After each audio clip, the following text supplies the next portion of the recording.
வணக்கம் நண்பர்களே.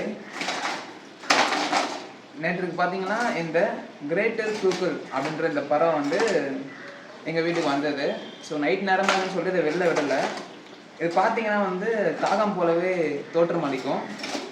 ஆனால் வந்து இது வந்து குயில் குடும்பத்தை சேர்ந்த ஒரு பறவை. பட் ஆனால் இது குயில் மாதிரி வந்து சத்தம்லாம் எழுப்பாது, வேறு விதமான சத்தம் எழுப்போம். அதே போல் வந்து குயில் வந்து மற்ற கூட்டில் இருக்கிற முட்டையை தள்ளி விட்டுட்டு அது முட்டையிடும். ஆனால் இது வந்து இதுக்குன்னு தனியான ஒரு கூட்டை அமைக்கும். ஸோ வந்து நேற்று இதுக்கு பாதுகாப்பு கொடுத்தாச்சு. இப்போ வந்து விரிஞ்சதால் இதை வந்து இதனுடைய இருப்பிடத்துக்கு விடலாம் ஐடியா பண்ணியிருக்கோம். அதே போல் இது பாம்பை கூட அசால்ட்டாக கொத்தி சாப்பிடும். மேலும் இப்போ இதை விடுறதுக்கு நம்ம அதனுடைய இருப்பிடத்துக்கு வந்தாச்சு. ஸோ அவ்வளோதான், விட்டாச்சு.